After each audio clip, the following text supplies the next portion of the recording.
Welcome to the Straight from the Source's Mouth podcast. Frank talk about sex and dating. Hello, everyone. Tamara here. Welcome to the show. Today's guest is Mistress Mia Payne, a professional dominatrix, and we'll be talking about BDSM and using it as a therapeutic tool. Thanks for joining me, Mistress Mia. Nice to be here. Yes, I think this is a great topic. We've had an introductory episode before, but I'm not sure if a lot of people would realize that this could be used as a therapeutic tool. So do you want to say more about that?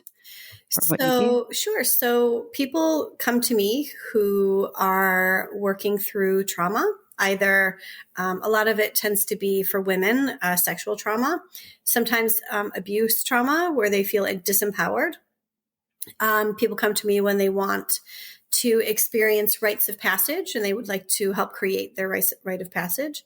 And some people come to me for anxiety, depression, and just sort of a quiet space for their brain. And I provide that in a bunch of different ways, depending on the client's needs and interests. Using BDSM as an intentional tool is fairly new. I would say it's cutting edge right now. But I like to tell people that just like massage therapy, it used to be considered taboo to go to have somebody touch your naked body, right? They assumed it was sexual. The same is true of BDSM. It's just sort of not as well understood. And Hollywood hasn't done us any favors. And so people don't know what it is or how it works. And there are so many aspects of what I do that really allow the person to break free of things that they're carrying, to experience, for example, nurturing. So not everything I do is pain-based. Some of it is a nurturing environment. Some of it is more of an appreciative environment. So somebody who feels really misunderstood or unseen in the world might come to me and ask to provide like tasks for me, to do tasks for me. And then they just want to receive affirmation. So it can help them feel like their efforts are appreciated and that they are seen. So there's lots of different tools and modalities that I use in my practice. I fully support sex work. I think it's real work. I don't provide that. So my particular stable is it's a non-sexual practice. But everything else is on the table. So, so it's a lot of, Yeah. I mean, I can see, like, as soon as I read the topic that you were covering, that where it would be helpful, because people have a lot of hangups, like you said, and you want to talk about like removing shame as well. Like just why you have the kinks, what happened to you that, caused you to have these, and then actually, getting either if you're not comfortable with them, getting comfortable, or maybe even just understanding why you have some. Yeah, but I'd like to challenge you to consider the fact that kink is not often caused by a traumatic event. That's only true in some cases. For some people, their brains are just wired that way. And so it's not always a sort of a result of trauma. It can actually just be the way somebody is born. So kinks are far more common than people think they are. And, the little granny next door that you would have no idea has an interest in something unusual probably does. And it's interesting to me, the types of people that come through my door. And a lot of them are carrying shame. A lot of them have shame from religious backgrounds. A lot of them have shame from very strict parent backgrounds. Sometimes those things go hand in hand. And a lot of times it's just sort of society, right? Like if a man you were dating said to you, I love feet, like feet turn me on. For the vast number of uneducated in kink women, that would be a weird experience and they would probably be turned off by that. So that man would not have a second date with you, and they would feel shameful because they revealed something vulnerable about themselves. And that thing would have been the reason why they're not getting a second date. So shame can come from a lot of different places. But in my space, we do a lot of shame release because all of it is normal. and all of it is okay, and all of it can be used as a tool for their benefit. And sometimes that benefit is just fun. It's just a break from adulting for a little bit, right? Yeah. It's like cops and robbers, but just a little different. It's a little bit of play, a little bit of imagination, and the mind is a powerful thing. So yeah. Yeah. Like, because I know I've heard like people who are powerful out in life, like in the bedroom, prefer not to be powerful, and it's kind of I've heard that a couple episodes now. Mm-hmm. It's just an opportunity for you to downshift from responsible to you're not responsible, right? You hand over the mantle of exhausting responsibility to somebody else for a period of time so that your brain can just go quiet. And that's really what some of, not all, but some of my clients need. They're in high powered positions. They tend to be very intelligent, and coming to me gives them a break. They can just relax and be at ease. Yeah.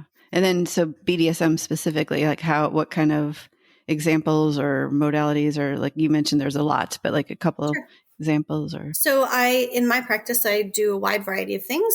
We can do some age play, which I consider regression therapy of some kind. So people who have had traumatic or neglectful experiences as a child might find it beneficial to reenact them being a child for a period of time, where they are nurtured, read stories, offered juice boxes, and given it a chance to play the part of a child who did not receive what they needed to back then. That can be often very cathartic for people. I do provide a lot of pain play. That is my specialty. So I use a bunch of different kinds of implements, from floggers to canes to crops to like hairbrushes, a bunch of different things that cause different sensations on the body. So sensation play and impact play are my sort of specialty. It's my forte. And then I can do things like pet play. Pet play is sometimes fun for people. They get to just not be human for a little bit. And that can be an interesting experience for them, to disassociate from their human experience into something less sort of mental or cerebral and just instinctive and in the moment. So that can be helpful. A lot of task play. So people will just serve me and they receive admiration. Sometimes they receive some kind of a treat in exchange.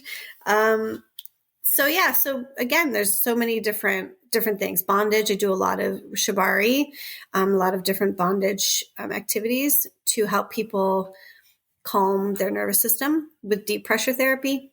So many things. Yeah.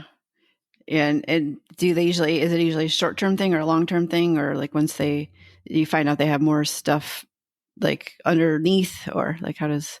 Well, people who come to me tend to stay for a while, not necessarily because it's quote unquote not working, but because they find it's beneficial in a lot of different ways. For example, if somebody comes to me and their self-esteem is very low and they're struggling with feeling sort of strong in the world, then coming to me and being challenged by something is a tangible challenge that they can overcome and then feel good about that overcoming can change everything, right? Suddenly they may feel more confident and be able to go ask for that raise, or to go and address the issue in their relationship that's holding their relationship, apart, back. And so when they come and they see that it makes a difference, some of them stay just for the ongoing benefits. There are people who just would like one session. It's more like a release, because and those are usually pain experiences. So they come, I provide for them a series of painful experiences, and then they sort of, because the body, all of these neurochemicals, right, it can give you sort of a high, and that high can last for up to 2 weeks. So some people just come once in a while just to receive that benefit, and then they come back when they need another break. And is there usually, I know you said it's not always trauma, so are there other, like, why do people, like, what are some reasons people have given for coming to you? Like the anxiety, depression, difficulty in their marriage. Some of them have had fetishes like foot fetish or like being small fetish for a really long time and have just never had a place to try it or experience it. Women come to me mostly for therapy, like mental and emotional trauma therapy. A lot of them have been in talk therapy for a really long time, and they just need to try something else. Sometimes they feel stuck in their own growth and healing, and they need something to kind of move them past that limitation that they've kind of come up against. I actually just graduated from a program for becoming certified in therapeutic BDSM. And it's a therapeutic BDSM collaborative network.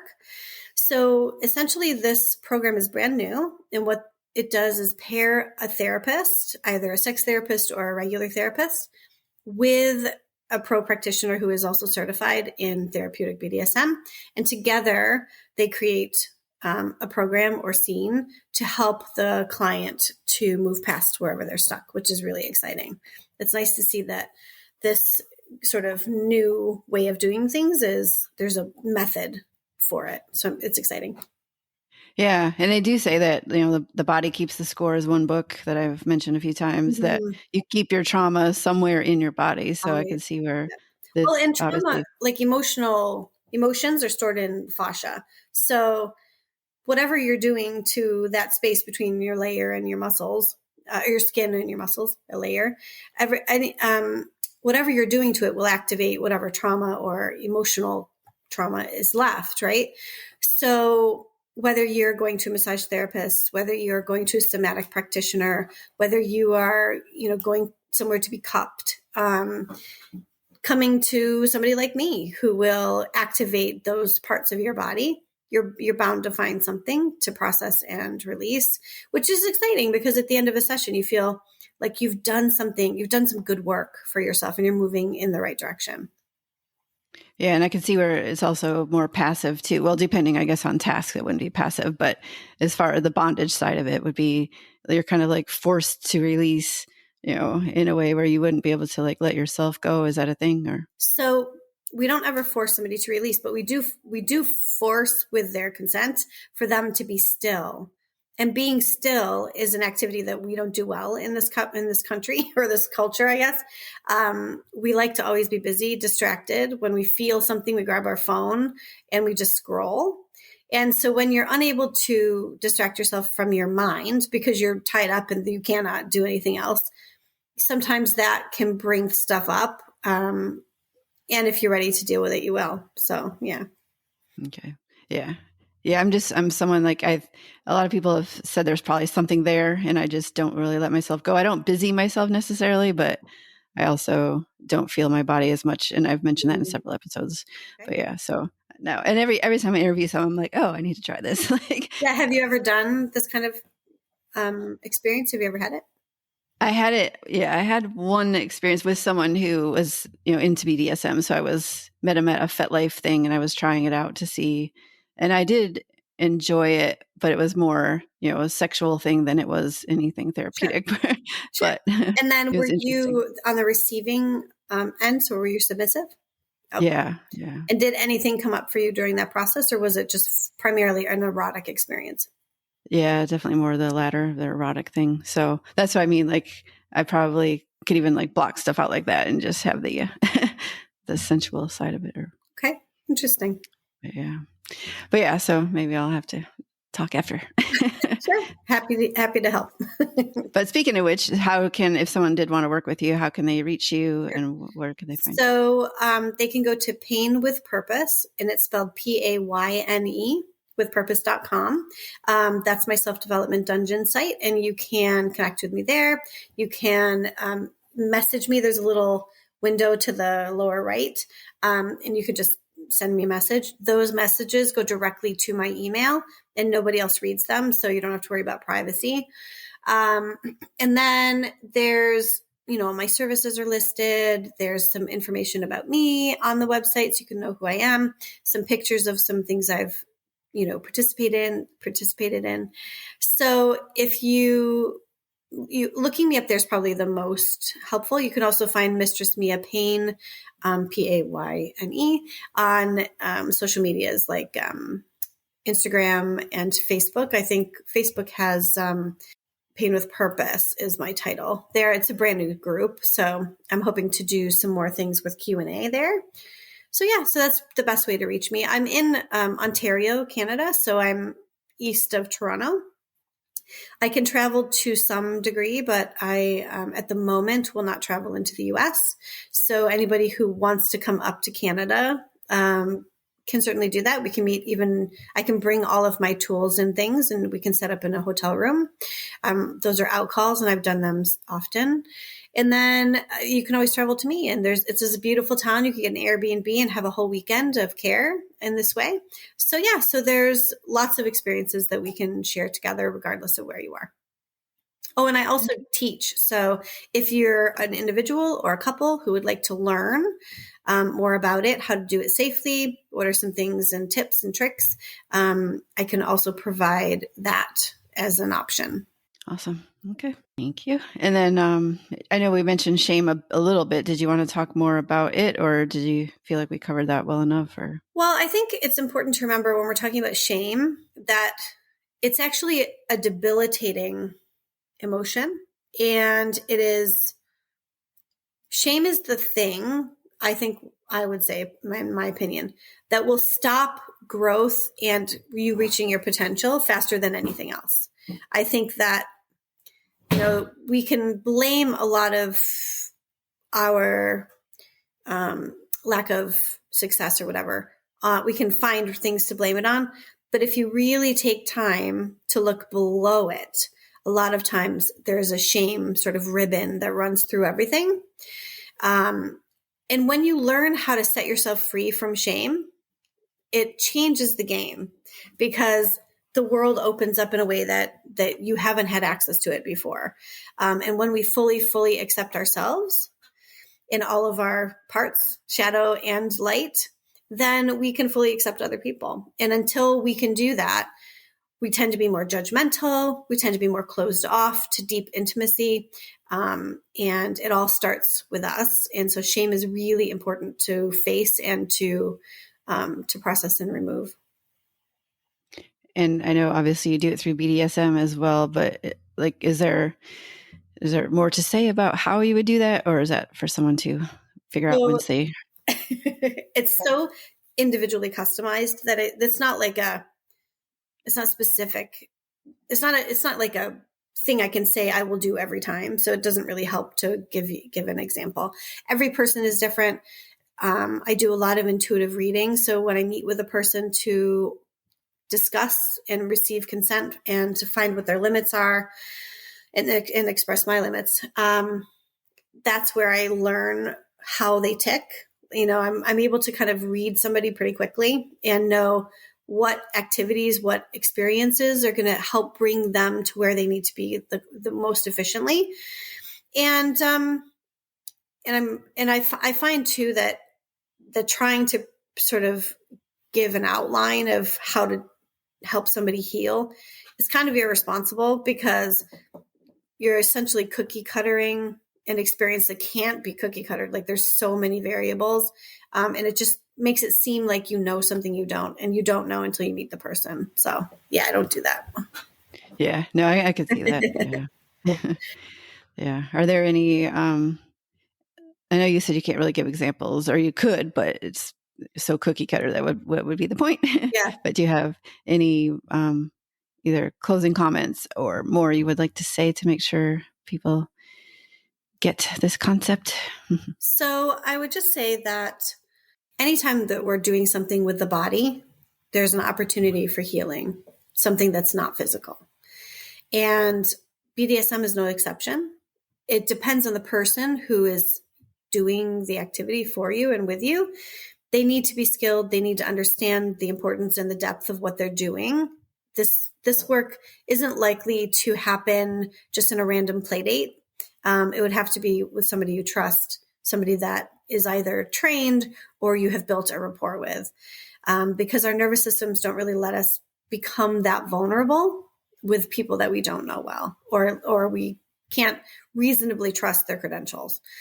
So I would say if you're going to venture into this, which I strongly suggest you do, find somebody that is skilled and knowledgeable in this way, and not just in the art of the dominance, but also somebody who understands humans, people. Like I have a coaching background, so I do a lot of life coaching as well, which is not BDSM related. And because I have life coaching skills, I can put those kinds of things at work in this work as well. So I would just say, make sure you're looking for somebody credentialed, or somebody that are pretty sure is safe. Because just like you can heal, you can also do damage if you're not doing it well. So. Yeah. Like if people don't even know about this, what issue could they have that you would suggest like this would be a good thing for them? Well, anytime that you have an event or a feeling of powerlessness. So if you've experienced something that has left you feeling powerless, if you have that thing that goes around in your mind over and over and you just wish you could have undone it, or you wish you could have said something to stop it, or, some kind of a missed opportunity to stand up for yourself, BDSM is an opportunity to learn how not to abandon yourself, because you have to advocate for yourself and you have to set your limits. And a skilled practitioner will check in with you regularly to find out if your limits are close, like if you're reaching your limits. So learning to self-advocate, I think, is really is part of that. So anytime you feel powerless is definitely one thing. Rape, abuse of any kind, financial, emotional, spiritual, all of those kinds of traumas leave us feeling like we can't really trust ourselves. And learning how to trust yourself is key to any kind of BDSM relationship. Okay. Yeah, I can see how this would be paired with regular therapy, like if you're not making headway and or just a little extra, like you said. Yeah. So, all right. Awesome. Well, thank you very much for being on. I think this was very educational. Well, good. I'm glad. And a lot of it. Yeah. And probably a little, I'm sure, like you said, it's a new program, so new information. So, yeah, but it makes sense. Great. Awesome. All right. Well, if you enjoyed this episode, be sure to tell your friends about it and rate it as well. And thank you again, Mistress Payne, for being on. My pleasure. Thanks for having me. Bye, everyone. Thank you. Frank Talk, sex and dating educates.